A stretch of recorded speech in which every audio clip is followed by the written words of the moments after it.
우리는 부모가 아프고 늙어가고 있다는 사실을 알고는 있지만 진지하게 받아들이지 않습니다.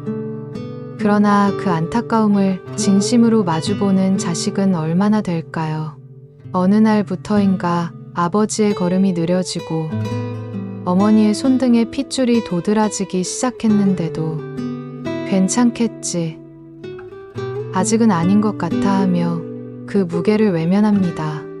자식의 입장에서 바라본 부모의 노년은 짧지만 부모의 입장에서 살아내야 하는 노년은 깁니다. 특히 배우자를 먼저 떠나보낸 뒤의 삶은 말할 수 없는 고독의 연속입니다. 나이가 들면 다시 어린이가 된다는 말처럼 부모는 이제 누군가의 도움이 없이는 병원 한 번, 밥 한 끼도 쉽지 않습니다. 하지만 자식은 여전히 어린 시절의 부모를 기억합니다. 힘이 넘쳤고 언제나 우리를 지켜주던 슈퍼맨과 슈퍼우먼으로요. 그러나 이제 부모는 더 이상 그 모습이 아닙니다. 현실은 이렇게 흘러갑니다. 요양병원, 요양원, 실버타운 등 부모님의 노후를 둘러싼 단어들이 익숙해지기 시작했습니다.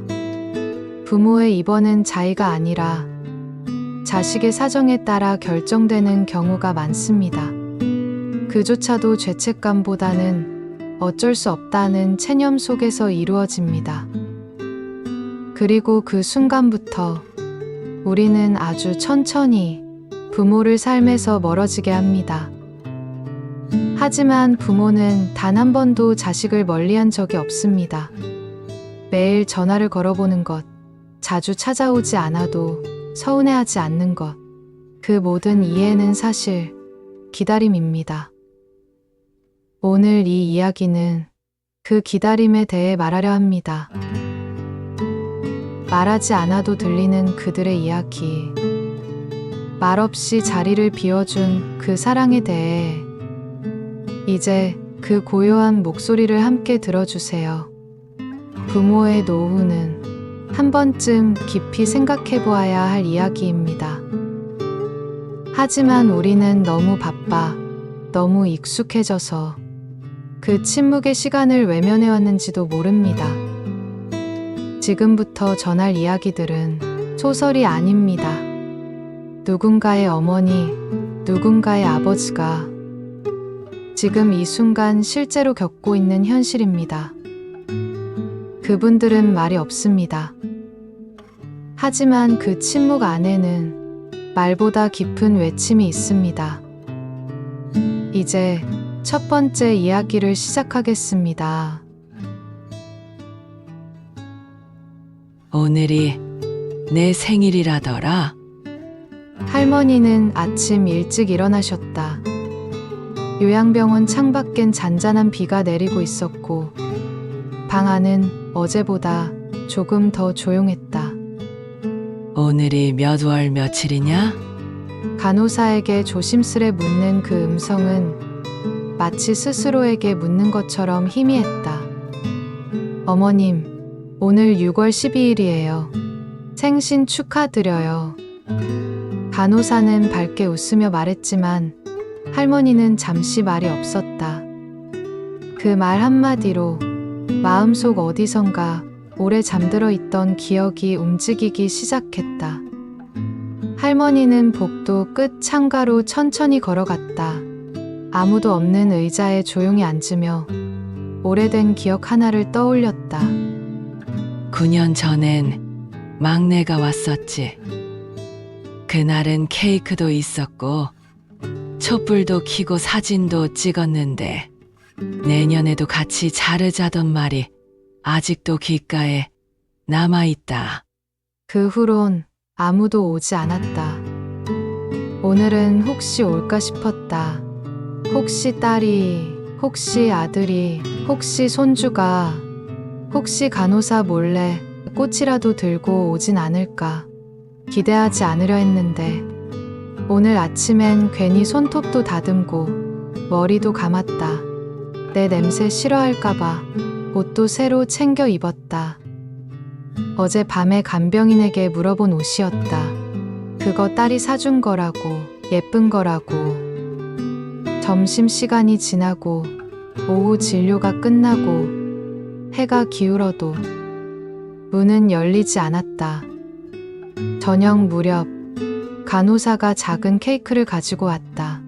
할머니는 그 케이크를 바라보며 천천히 말한다. 촛불은 오늘은 안 켜도 되겠지. 그 아이들이 같이 있어야 끄는 건데. 말을 마치지 못하고 조용히 고개를 떨군다. 그리고 잠시 뒤 입을 열었다.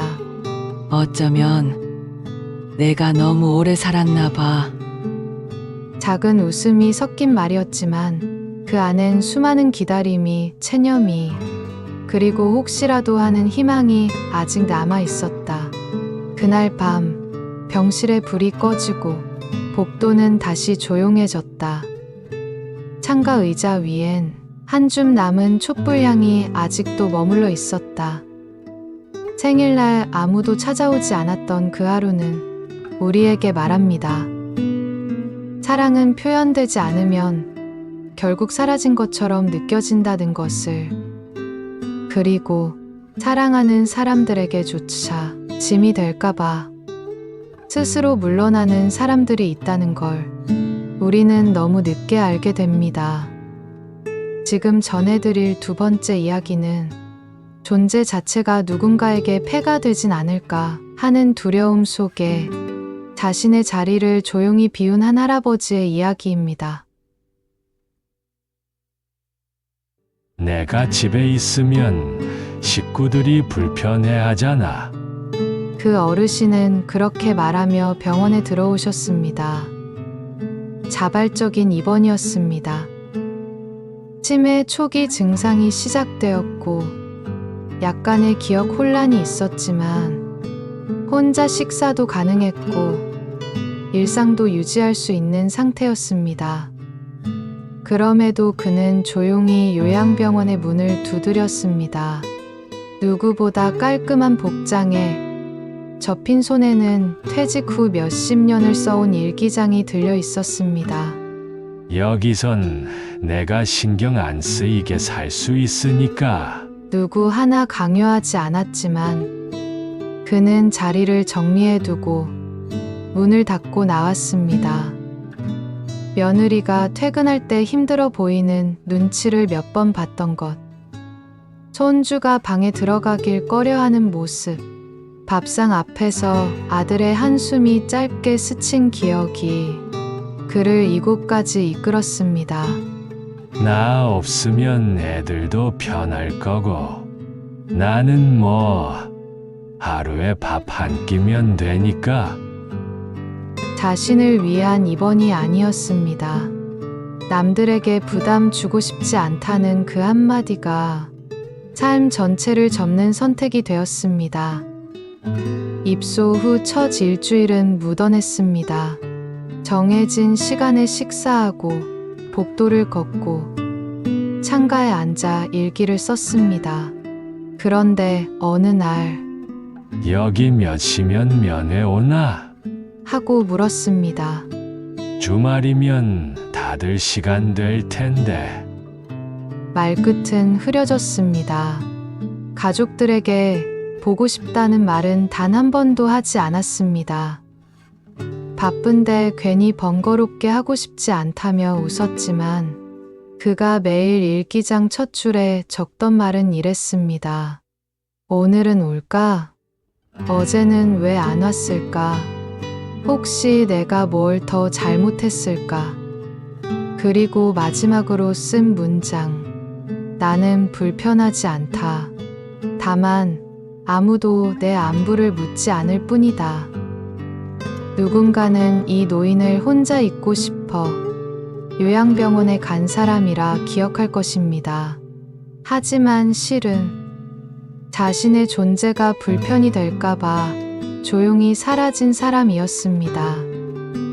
부담이 될까봐 조용히 입을 닫은 그 마음. 그것은 비단 한 사람의 선택만은 아닐지도 모릅니다. 누구도 원망하지 않았고 그저 미안하다는 말만 남긴 채 물러났던 그분의 마음. 그런데 어떤 부모는 그 외면조차 자신의 잘못이라 여깁니다. 돌봄을 받지 못한 부모가 외면받은 것도 잊은 것도 스스로의 탓이라 생각할 때 그 마음은 더 깊은 어둠 속에 잠깁니다. 다음 이야기는 그런 어둠 속에서 매일 자신을 향해 묻던 한 어르신의 기록입니다. 내가 뭘 그렇게 잘못했을까? 그 말을 그는 하루에도 몇 번씩 되뇌었습니다. 식사 후 복도로 나와 휠체어에 앉아 가만히 창밖을 보며 혼잣말처럼 흘리는 그 말. 처음에는 모두 그냥 지나쳤습니다. 치매인가? 귀가 어두우신가? 싶었습니다. 그런데 알고 보니 그 말은 누군가를 향한 외침이 아니라 스스로를 찌르는 질문이었습니다. 그는 젊을 때 고집이 좀 있었다고 했습니다. 자식들을 호되게 가르쳤고 정 많다기보단 무뚝뚝한 아버지였다고도 말했습니다. 하지만 어릴 땐 누구보다 열심히 일했고 겨울엔 새벽에 일어나 아궁이에 불을 떼고 여름엔 직접 손으로 부채질에 잠든 아이들 곁을 지켰습니다. 그런 기억들을 그는 아직도 품고 있습니다. 그런데 요양병원에 들어온 후 한 달, 두 달, 반년이 지나도 자식들은 오지 않았습니다. 아들이 바쁜가 보다. 며느리가 차가 없나? 손주는 학원 다니겠지. 그는 계속해서 그들의 입장을 먼저 생각해 주었습니다. 그러면서도 매일 밤 침대에 누우면 같은 질문을 되풀이했습니다. 내가 뭘 그렇게 잘못했을까? 간호사에게도 의사에게도 혹시 내가 누굴 불편하게 했을까요? 저 요즘 너무 말이 많나요? 조심스럽게 물었습니다. 그는 이미 누구에게 미움받고 있다는 확신 속에 살고 있었습니다. 가족의 침묵은 그에게 벌이었고 그 벌의 이유를 찾지 못한 채 매일 죄스러워하며 살아갔습니다. 어느 날 병실에서 흐느낌 소리가 들렸습니다. 그는 이불을 머리끝까지 덮고 조용히 울고 있었습니다. 말 한마디라도 듣고 싶었어요. 그냥 잘 지낸다고 한마디만 해줘도 괜찮았을 텐데. 그 말은 소리보다 더 깊이 남았습니다. 그는 결국 묻지 않았습니다. 왜 오지 않느냐고, 왜 나를 잊었느냐고. 묻지 못한 사랑, 그것이 그의 삶의 마지막 질문이 되었습니다. 왜 오지 않느냐는 말도 하지 못한 채 조용히 자신을 탓하던 아버지의 뒷모습. 그 기다림은 때론 말보다 무겁고 침묵보다 더 크게 들렸습니다. 그리고 어떤 기다림은 그토록 바라던 만남이 이루어진 순간조차 더 깊은 외로움을 남기기도 합니다.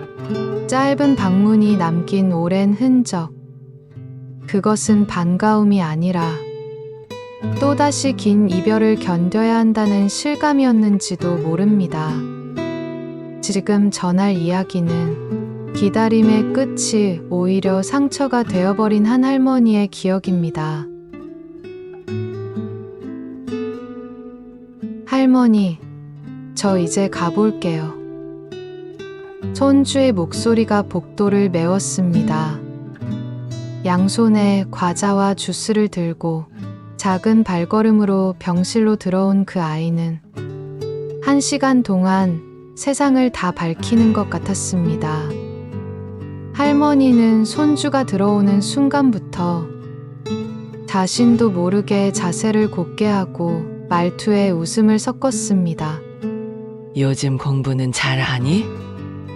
요건 좋아하는 과자네. 이건 나중에 먹어야지. 그 짧은 시간 동안 할머니는 다시 엄마였고 할머니였고 기다림의 끝에 도착한 사람이었습니다. 그런데 그 방문이 끝나고 손주가 안녕하고 병실 문을 나서는 순간부터 그녀는 무너졌습니다. 그날 밤 간호사가 할머니의 베개를 정리하려다 젖어있는 자국을 보았습니다. 괜찮으세요? 할머니는 웃으며 말했습니다. 응. 너무 좋아서 그랬지. 너무 좋아서. 하지만 기록에는 면회 후 우울감 심화라고 적혀 있었습니다. 기다림은 때때로 만남보다 더 큰 상처를 남깁니다. 그녀는 이후 손주의 사진을 머리맡에 붙여두고 매일 다정히 말을 걸었습니다. 오늘은 잘 놀았지? 시험은 어렵지 않았니? 그러나 다시는 그 아이의 발자국 소리를 들을 수 없었습니다. 가장 행복했던 한 시간이 남겨진 이에게는 가장 긴 침묵으로 남았습니다. 기다린 게 오히려 더 외롭더라. 그녀의 마지막 말이었습니다. 반가움으로 가득했던 만남이 헤어진 후 더 큰 외로움으로 남을 수 있다는 걸 우리는 너무 늦게 깨닫습니다. 그 짧은 기쁨을 위해 누군가는 하루를, 한 주를, 몇 달을 기다려야 합니다. 그리고 더는 기다릴 힘도, 말할 힘도 없어져. 그 마음을 눈빛 하나로만 전해야 하는 사람들도 있습니다. 이번 이야기는 더는 말하지 않지만 여전히 살아있음을 전하고 싶었던 한 사람의 이야기입니다. 그는 말을 하지 않았습니다. 처음부터 그런 건 아니었습니다. 요양병원에 처음 입소했을 땐 인사도 했고 유머도 있었고 손주 이야기도 했습니다. 하지만 시간이 지나면서 몸보다 먼저 목소리가 사라졌습니다. 말을 하지 않는 게 편했을까? 말을 해도 들리지 않는다고 느꼈을까? 누군가는 왜 손상 때문이라 했고, 누군가는 마음이 다친 것 같다고 했습니다. 하지만 그는 매일 아침 침대 머리맡에 창문을 열었습니다. 손을 들어 바람을 느끼고 눈을 감고 햇살을 받았습니다. 어느 날 간호사가 오늘 기분 좋으세요? 라고 묻자 그는 작게 고개를 끄덕이며 자신의 가슴을 2번 가리켰습니다. 말은 없었지만 여기 살아있다는 표시였습니다. 의사소통은 없었지만 손끝, 눈동자, 호흡 하나로 그는 여전히 살고 있음을 보여주었습니다. 어느 날 창가에 앉아있던 그가 간호사의 손을 살짝 잡더니 종이에 이렇게 적었습니다. 말은 없지만 나는 아직 나야. 그 글씨는 삐뚤었고 손은 떨렸지만 그 한 줄의 말은 그의 존재를 완벽하게 증명했습니다. 병실은 조용했지만 그의 마음은 여전히 세상을 향해 열려 있었습니다. 그리고 그가 마지막으로 남긴 메시지, 종이 뒤편에 연필로 적혀 있었습니다. 살고 싶다. 그 말이 너무 늦을까봐 말하지 않았다. 목소리를 잃은 그분은 말하지 않아도 살고 싶다고 말하고 있었습니다. 말은 침묵보다 더 쉽게 무시되고 침묵은 말보다 더 진하게 남는다는 걸 우리는 그 눈빛을 통해 알게 됩니다. 그런데 그 침묵을 듣고도 자신의 무게만 먼저 헤아리는 자식들도 있습니다. 어쩌면 우리 모두는 사랑하는 이의 노쇠함 앞에서 사랑보다 먼저 책임과 부담을 떠올리는지 모릅니다. 이번 이야기는 그 무거운 마음을 마주한 한 아들의 고백입니다. 이제 내가 부모를 책임져야 하는 나이가 되었구나. 그는 문득 그런 생각이 들었습니다.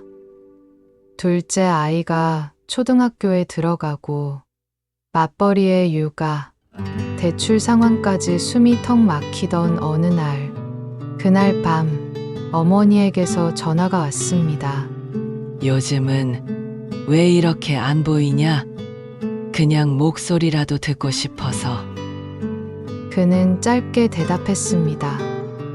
엄마, 요즘 좀 바빠. 나중에 전화할게.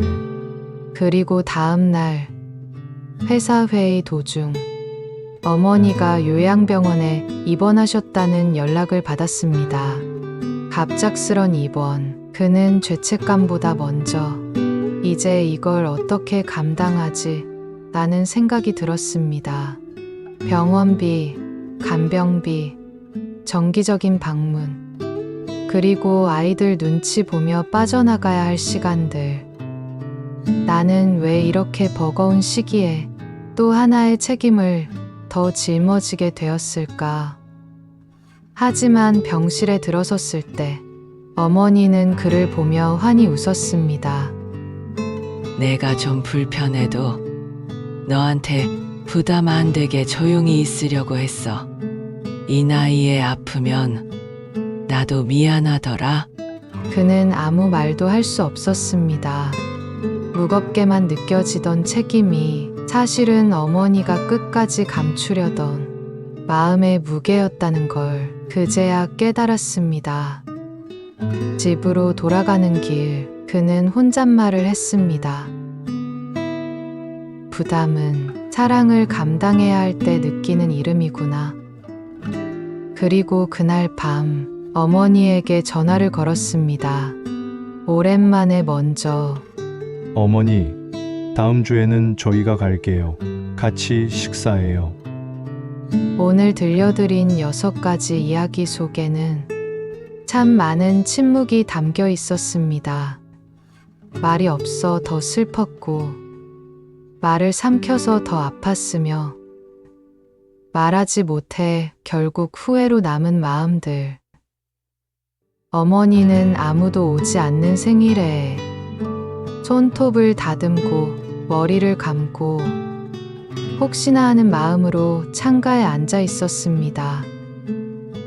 아버지는 조용히 병원 문을 열고 들어오며 내가 없으면 애들이 편하겠지라며 존재를 스스로 지웠습니다. 그리고 그 외로움 속에서 하루에도 몇 번씩 스스로에게 물었습니다. 내가 뭘 그렇게 잘못했을까? 누구보다 가족을 사랑했고, 누구보다 희생했으며, 누구보다 조심스러웠던 사람들.